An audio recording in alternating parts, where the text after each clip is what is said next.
What is up, guys and gals? Welcome back to another episode of the Sacred Giggle podcast. As always, this is your host, Ashish, aka ShiShi, aka Springwater Sheesh. My guest on the show today is Paul Weinfield. Paul is a meditation teacher, a life coach, a singer-songwriter, and an author based in New York City. Paul and I actually met 6 or 7 years ago when I was preparing to take the GMAT, and he was my tutor as I was studying for the GMAT to get into business school. And we cultivated a friendship, and then we were friends on Facebook and Instagram, and I started noticing him posting just the most insightful comments about life, about spirituality, about meditation, and I just started avidly following him. He really is a truly wise soul. He has a way of cutting through to deeper layers of things and explaining things in a way that really touches the heart. And since then, I've learned that he is a meditation teacher practicing and teaching in New York. He is a certified life coach, and he's an accomplished singer and songwriter with 10 albums to his name. He also wrote a book called The Magpie Art. So he's an amazing author as well. And just an all-around, really well-rounded, loving, open-hearted, present human being. Him and I have actually been doing private one-on-one coaching for the last few months, and it's really, really helped me to clarify my purpose and just figure out a lot of things in my life. We kind of have similar stories in that we're both very passionate about music and also very passionate about spirituality. This is a short conversation, but full of wisdom from Paul. Definitely check it out. And I'll link to all of his websites and socials in the show notes. So definitely give him a follow. And without further ado, enjoy this conversation with Paul Weinfield.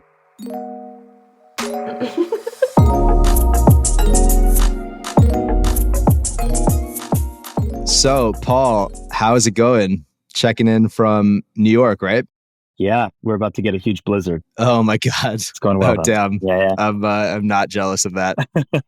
Well, I'm really excited to have you on the show. And for the listeners who are listening in, I'm going to do how I always do, a little intro for Paul. But I do want to just say on the podcast, Paul and I have been working together. Paul has been helping me out, giving me some coaching over the last few months, life coaching. And he's just a really, really interesting guy. And we actually met probably over 10 years ago now, which is crazy. Paul, you were my SAT tutor, my GMAT tutor, right. I think. Yeah. So not 10 years, maybe like 6 years ago. Yeah. Since then, I've just been following you from afar, like through social media, first on Facebook and then more on Instagram. And man, I think the place that I want to start on this podcast, and I think it'll be a good launch pad to take us wherever we end up going, is just what I've noticed about the content that you have been putting out there as a meditation teacher, as a life coach, as a musician, and really just as a human being who is living this life and trying to figure it out like all of us. And the thing that I've noticed as somebody who is kind of a self-described, self-development junkie in a little bit, like I'm down with all of it. Like I'll try anything. And when you have that attitude, you have the benefit of experiencing a lot of things, but you also have the downside of experiencing a lot of like snake oil salesmen and a lot of people that are like maybe not in it for the right reasons. And one thing that I've really loved about all the content you've done and all the coaching that we've been doing, which has been so deep for me. And for those of you who follow my Instagram and things that I post, like so much of it is influenced by the conversations I've been having with Paul, is that you seem to always kind of go one layer deeper with this really special curiosity that kind of challenges and questions a lot of the sort of common, like surface level tropes around like how to be happy, how to be spiritual, quote unquote, how to be successful. And I was checking your Instagram earlier today, and the post that you made earlier today, today's Friday, January 28th, this podcast will come out the following Wednesday, about how there's no substitute for paying attention, and how just kind of this idea that experience is the ultimate teacher to look towards. And I think that is what I've always really admired about your content. So I kind of want to get started there and just lead it off by asking you, how did your curiosity for meditation, personal empowerment, self-development start? Like, was there like a pivotal moment that you can point back to where that curiosity started, or was it more of a gradual sort of progression in your life? It was pretty sudden. I got involved with meditation and just thinking about the deeper layers to life, the way you're saying. When I was about 15, and I didn't have a particularly easy like teenage years. I moved from New York to South Bend, Indiana, which was a huge culture shock. Didn't have a lot of friends, and I was going through a lot of stuff at home and family, both sides of my family, and I really just kind of needed some solace. And I was working in a bookstore, and I was befriended by this older guy who was kind of an alcoholic. He would show up to work drunk all the time, but he really was interested in Buddhism. He would give me all these books about Buddhism, and there was something that really kind of resonated about it. And I just to tie in what you're saying, I think the thing that really resonated to me about the Buddhist teachings was how important knowledge in the present moment is.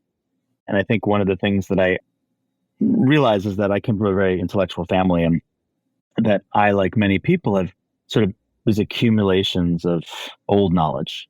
It really doesn't do any good.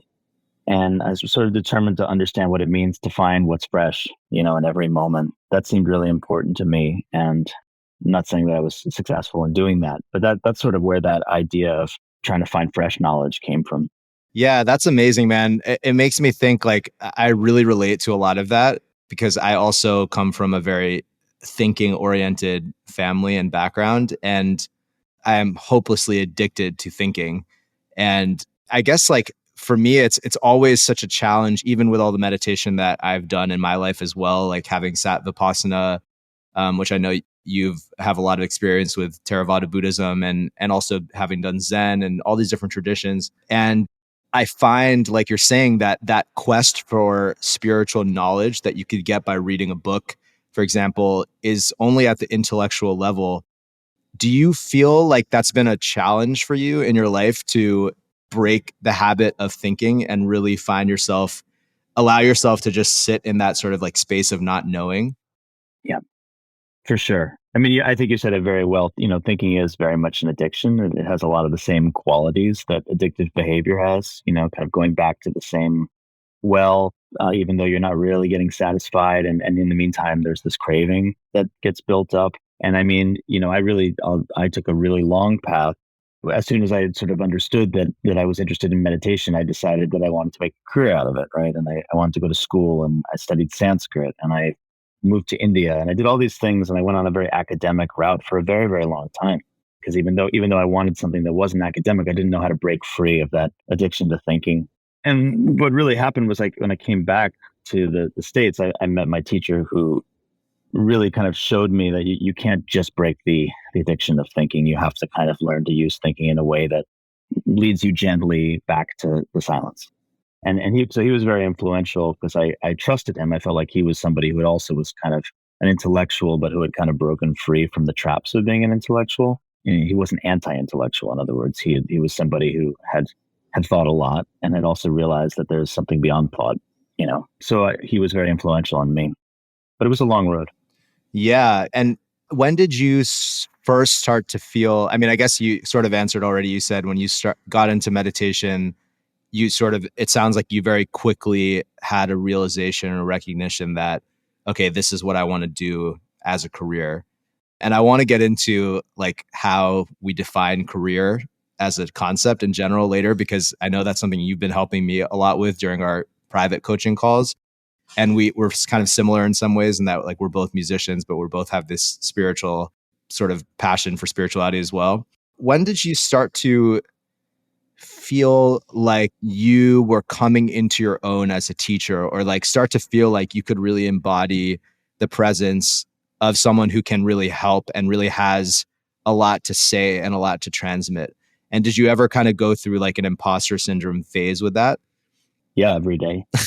Yeah, I don't think the imposter syndrome goes away. I think you start to coexist with it a little bit more. It's like this snarling dog that kind of is always in the corner, but it gradually starts to respect you a little bit more and not menace you so much. I still go through it all the time, but I mean, I try to bring it into whatever I'm teaching. I always find that that's the best way to deal with it, is whatever comes up, whatever my fears or doubts are, it's probably something that I need to hear. So I'll try to figure out how to teach it. At the same time, I mean, I try to watch out that I'm not teaching in place of practicing, right? So I had a yoga teacher friend who used to say that we teach for ourselves and we practice for others, which I thought was a really nice way of saying it. Oh, Because, wow. Yeah. yeah, like you really, what we're teaching is the things we really need to hear. And then we also really need to understand that we need to take time away from that, go into more silence, and then that will somehow benefit others, even in ways that we can't completely understand.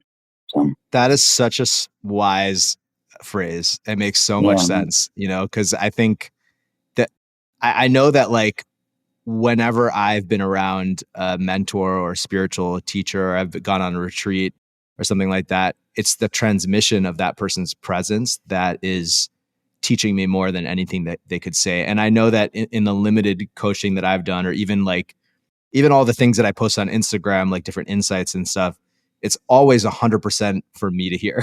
Like it's like Yeah, yeah, completely like selfish in a way, like, totally. and so that makes a lot of sense. Another thing that I saw when I was doing a little research is obviously you're born and bred in New York, born and raised.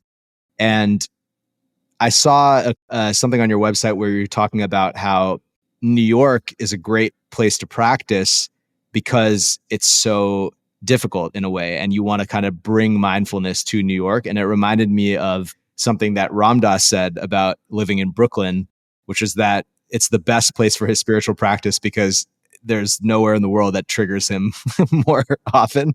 It's so paradoxical to what we think of like spiritual people. Like the stereotype is like a monk goes and lives in the mountains. And it's kind of like, well, it's easy to be spiritual there because you're like surrounded by nature. And so I guess I'm curious, when you were in your younger days, you went to India to study. And I know last year you were in Guatemala for some time. But what is it like for you teaching meditation in a place like New York? And also in terms of your own personal practice, have you ever felt this desire to just like escape? Or do you feel like that's kind of part of your dharma, is like to bring it to New York? Yeah, honestly, I really love cities. I love New York. I find one of the things about New York is that it sort of makes you have to be a little more intentional about your schedule. And I think in other places you just sort of naturally fall into silence or more contemplative stuff. In New York, you really have to like make it happen or it's not going to happen. But I love walking through the city. I'm a big walker, and I feel like I really connect with the beauty of nature in New York. I think that cities are natural environments in weird ways, but they're these incredible, fascinating ecosystems. So I feel like I learn a lot about the practice and about my own mind from being in the city. I mean, that being said, I do have to take time in seclusion. So, I have to take time each day, and then I have to go on longer retreats. There are things that you can really only learn when you're in more quiet. But yeah, what irritates you is your teacher, right? So, for example, I live above a flower store, which I really love. They're wonderful, wonderful people, but all day long they play really loud music. And first I was very upset by it, and this has to change. And then it's gradually I started to realize it's really about my mind's relationship to it. There's a way of like Ajahn Lee used to say, like, it's not about the sounds disturbing you, just don't disturb the sounds and just let them be in the background. Right, Yeah. right. So I'm curious about like, what is something for you that still kind of like hooks you in that way, like that you're currently working on right now? It's a great question. I mean, I have all kinds of things that hook me. I tend to troll spirituality, modern spirituality a lot. I feel like there's something that I'm meant to be doing with that, but I can take it too far and I can get really annoyed by like, some self-help guru on Instagram or whatever. And I can forget that it's really my own mind that is causing the problem, right? Can't blame it on the self-help guru. So it's a tricky balance. I've always been the kind of person who likes sort of speaking truth to power. And I feel like social media really is a power that we need to speak truth to more and more. But you can get really infatuated with yourself. You can get full of yourself and go on that kind of a trip and forget that it's always the mind, right? It's just my mind that's getting upset about it. Yeah. So yeah, that's interesting. I'm curious, like, because I also have caught myself in those moments too, with like, people talking about, nothing against anything I'm going to say, but people talking about like crystals or whatever. I'm just like, guys, like, let's come back down to earth here, like, or like, whatever it is. But I've also caught myself, and if I'm really pay attention, a lot of the times it's almost like a psychotherapeutic issue that is at the root of it, where I want to feel significant, or I want to feel like I'm more evolved or more spiritual, or even right now, as I'm saying this about how I catch that, there's like a subtle piece of significance that I caught myself wanting to, like, you know what I mean? Like it just keeps going deeper and deeper.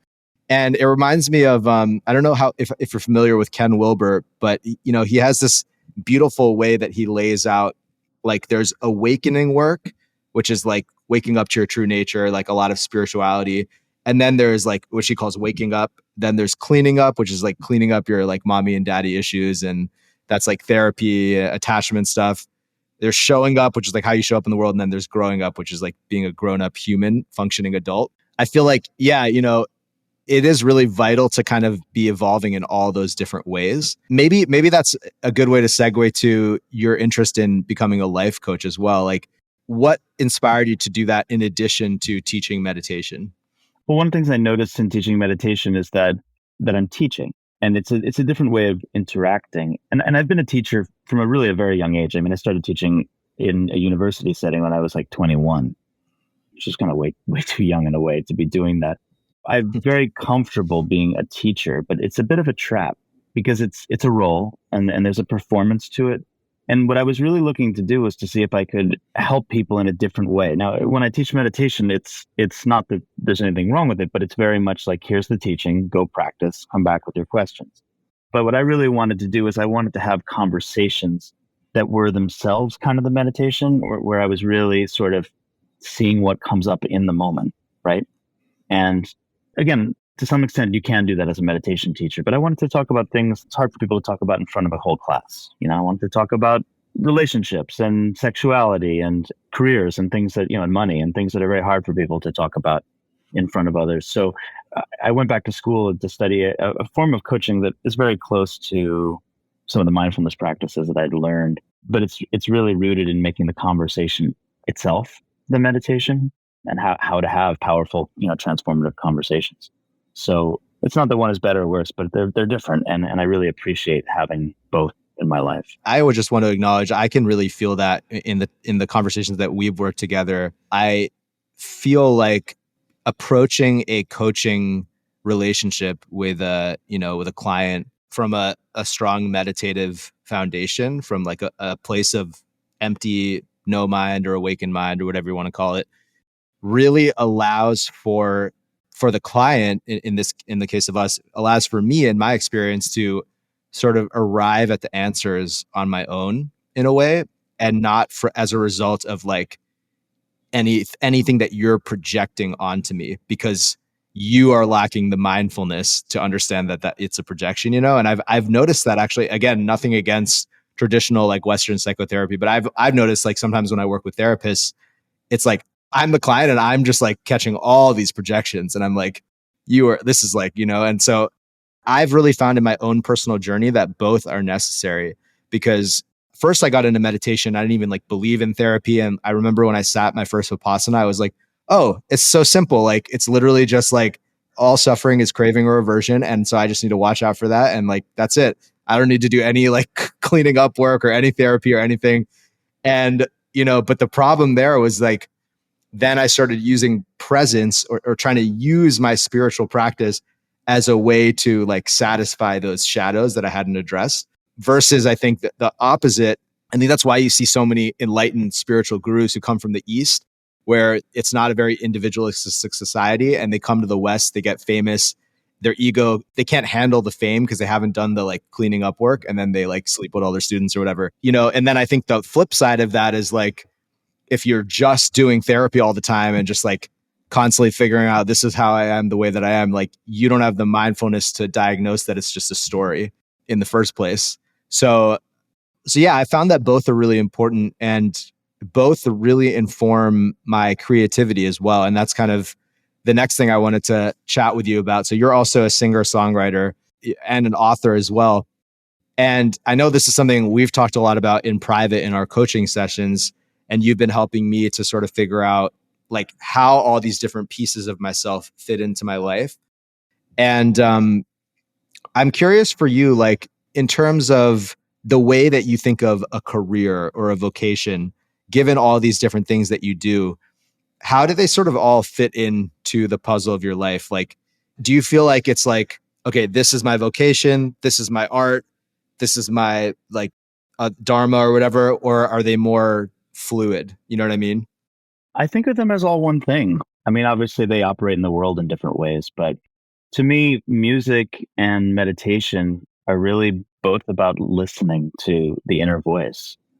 And I've actually been working with a voice teacher who really comes from that background that it's not so much about the physical way you use your voice. It's really about being able to receive what's coming through, and really to taking dictation from something beyond you. So whether I'm, writing words or I'm writing music or I'm singing or I'm meditating, I'm really just trying to receive what's coming through and shape it, into its most beautiful aspect. So I think of it as all the same thing. And, I'll be really honest. I mean, because I think it's important to the ways that the world receives what I do is very, very different. And that's been interesting to me because I sort of see it as just one thing. But as like a meditation teacher, I get a certain kind of respect. As a life coach, I get a certain kind of respect. As a musician, I get very little respect. and I think that it's not really about the respect. It's about just being faithful to what's coming through. Right. So like today I was like, I had a little bit of free time and I was like, should I work on music or should I work on something meditation related? And then it was like, neither. Just sit for a second. Don't classify things and just see what's coming through. That's the best way I can describe it, is to take dictation from something beyond me.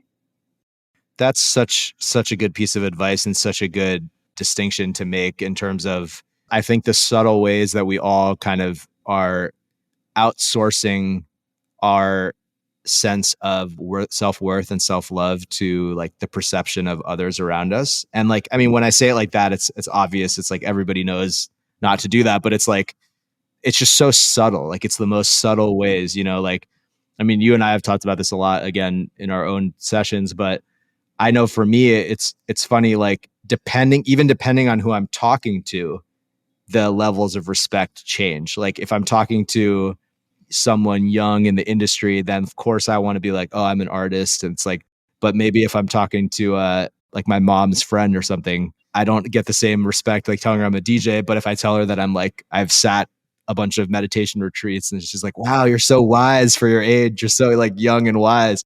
And then I get that little ego boost. And I think I love what you said about just taking it day by day and allowing for what is coming through to come through. And it reminds me of a post you made a while back. It's just coming to me now. It was life doesn't work out, I think, or something like that. And it was like, sounds a little dark, but like what you wrote was kind of, if I'm remembering correctly, was just this idea of like, this plan that we have for our life. It's just, again, it's like that addiction to thinking. It's not actually like paying attention to the moment. And yeah, I mean, I know for me, it's just so hard. It's so hard. It's a moment by moment practice to remember that. It's funny that you mentioned Life Doesn't Work Out, because Life Doesn't Work Out actually became a song off my last album. And to me, one of the things that was so ironic about that song is just that, well, so the song and the post are really about how we actually make ourselves a lot more miserable by thinking life is supposed to work out, right? And we're like, oh, why didn't my relationship work out, or why didn't my job work out, or whatever? But basically life doesn't work out. You live a while and then you're gone, right? There's no resolution to it. And that's the line in the song, life doesn't work out, you live a while and then you're gone. But I was like, oh, I got it all figured out. I wrote a post and a song and blah, blah, blah. And then of course, like, then sort of seeing that I had hoped that song would do better, right? And it didn't. Right. And then the suffering that came around that. And then the realization that the song was the teacher, right? and the song was trying to teach me, and my ego was like, no, this song has to be really successful. And the song is like, no, listen to what I'm trying to tell you. Right? Life doesn't work out. Performance art. Yeah. I get schooled by my own songs a lot, right? Because it's of course a lot easier to write them than to live them. Yeah, man. And it's like, from the contracted, separate ego sense of self, that sounds like so morbid and depressing.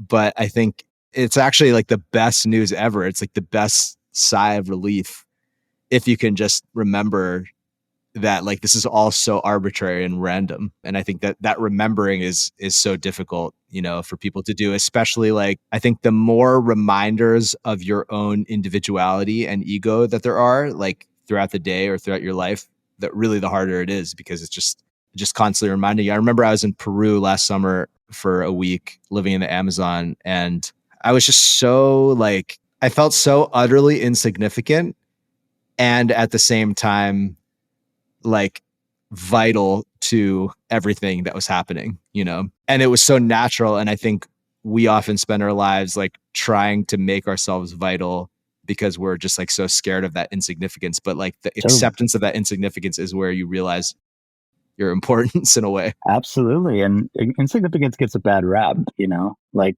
I mean, when you're no one, you're free, and when you're someone, you have a lot of burdens. And again, that's something that's been hard for me to understand. But I have really seen that when I can just relax into being no one at all, there's a real light there. There's a lightness and a light there. And there's a sense of it's not my fault, because I think so many people who are trying to, myself included, who have moments of like wanting to be somebody important. There's such a sense that when we feel like we're not someone important, like we've failed, like we've done it wrong in some way, but it's not, it's in the nature of these identities to break. It's like Ajahn Chah used to say, like, if you're holding a glass and it breaks, it's not because you broke the glass, it's because it's in the nature of glass to break. If you don't break it, someone else is going to break it. You can get into a whole trip about who broke the glass, but you have a glass, it's going to break. It's the same thing with our identity. As you try to be someone important, successful, famous, whatever, but that's going to crack at some point, and you can get upset about that, or you can just realize, well, that's what identities do. They come into being and then they crack. Yeah. Yeah. I think it's also important to note, like, it can be easy to use that, because there's a one thing to like experientially understand what you're saying, and there's another thing to like understand the concept and be like, oh, that's a nice concept. I know I've been guilty of this in the past. Like, you can use that concept to sort of rationalize like not fully living your life in a way, like living with a sense of disengagement and like, well, it's just all like doesn't matter. So like it can kind of almost like pivot into nihilism in a little bit of a way. And what I've come to realize is that that's actually another form of me like taking myself way too seriously. Totally. Because it's just actually like the fear of engaging with whatever that I want to engage with. Totally. No. Well said. Yeah. You have to be able to laugh at yourself. I mean, that's one of the most important things. Yeah. Yeah. I want to publicly share, just because I think this has helped so many people. I've been super excited about it. I've been texting you the past 2 days, but we had a session a couple of days ago, and you gave me this assignment to basically every day to do one thing as if I knew that I would not fail at that thing. And I mean, it's only the second day, and I've been checking in with you every day so far, but it is it's completely opened my eyes to how much I subtly don't even put myself in the arena because I'm afraid that I'm going to fail, or someone's going to look at me weird or wrong. And just doing this thing, it's like rewiring my brain to just enjoy the pleasure of the action. And just, it's like, so not even about the result. And like the dopamine hit that I get just from like pushing my comfort zone. Like today I sent one of my songs to like a big artist that I'm like, I love, and I don't even know if he's going to see it, but it doesn't even matter. It's just like that hit of doing it. And paradoxically, that is helped by the realization of my insignificance. Exactly. Yeah. It's really, these are just tricks to getting out of the way of the mind, right? Which is always clinging to like, I have to do it this way, I can't do it that way, right? Et cetera. I mean, I could have given you the opposite exercise, which is do everything as though you are going to fail, right? But that was maybe a little bit harder. But they're really two sides of the same coin, right? We're just trying to get out of the grip, the tyrannical grip of these concepts of success and failure. They're just so antithetical to life. They just really keep us from living. So I'm glad it worked for you. It's great. I can't wait to see what else comes from it. Thanks, man. Yeah. It reminds me of my personal favorite song of yours, which everyone should go check. I'll put your album and stuff in the show notes, but my personal favorite song is one called Don't Get Carried Away.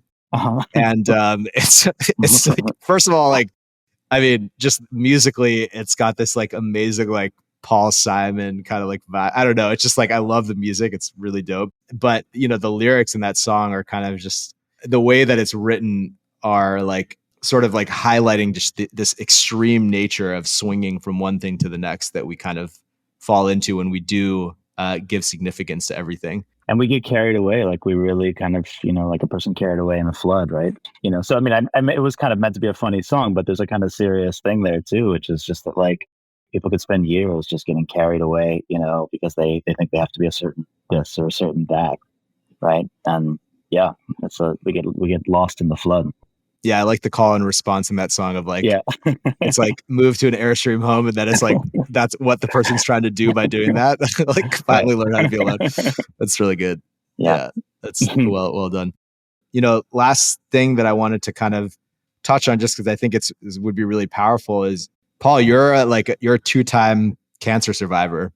I'm just curious, and I mean, we definitely should have another conversation. I feel like we could talk for hours, but I would love to know, given everything we've talked about, how did that experience sort of shape you? How did it reprioritize things? And well, I'll try to do this quickly because obviously there's a lot, but there's a part of facing a life-threatening illness that I think changes you forever. And then there's a part that's very conditioned. So I do want to acknowledge the conditioned part. Like when I was first diagnosed with cancer and I didn't really know if I was going to live, I was kind of ready to die. I was like, okay with it.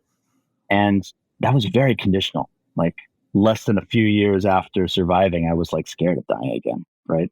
So there's, it's not like you face this illness and like your life changes forever. To a certain extent, you rise to the challenge. And then when the challenge subsides and you've got your daily life, then you kind of go back to your old bullshit, there's that. And then there's, of course, a part of it that does change you forever. And I think the part that sort of changed me forever was I think I definitely have more awareness of how short life is since then. To this day, whenever I take a nap in the afternoon, the first thought when I wake up after a nap is, I'm going to die. We're all going to die. And I don't know if that's just my morbid nature or it's just something that kind of came from that experience, but I definitely think more about how it's a dead end, thinking that you're going to somehow be attached to life that doesn't go anywhere. So I really think that's the main takeaway. And, Yeah. And again, like it's both morbid and, without having had an experience like that, but as someone who also like thinks about my death literally there's not a day that doesn't go by where I don't think about it. It sounds so morbid, but the thing is like, I actually think it really helps to clarify the way that you live your life. And I think it's like the best assistant for living a good life is like constantly reflecting on your death. Totally. I agree. Well, Paul, this is, I know this is a short one because I was having some issues at the start of our call. So we didn't get the full hour, but this is such a great chat. I love you and appreciate you so much. I love and appreciate you too. I'm glad we got a chance to talk. This is great. Likewise. Yeah. Thank you for coming on the show, and we'll definitely do a round 2 at some point soon. Beautiful. I'm game. Thanks, man. All right, man. Talk to you soon. Thanks, Ashish. Take care. Thank you guys and girls so much for listening to this conversation with Paul Weinfield. I hope you got a lot out of it. And I've linked to all of his info in the show notes. So give him a follow. Make sure to check out what he's up to. And if you like this podcast, if you've been enjoying the Sacred Giggle thus far, it would mean the world to me if you could hit follow or subscribe on your favorite podcast audio app, whether that's Spotify, Apple, whatever it is that you're using to listen to this right now. It means the world to me. We're really trying to grow this and spread as much wisdom and love as we can through this podcast. So your support really means a lot. If you do give us a follow, hit me up on Instagram. Let me know. I would love to get to know you better. And thank you guys so much. Have a great week, and I'll see you next week.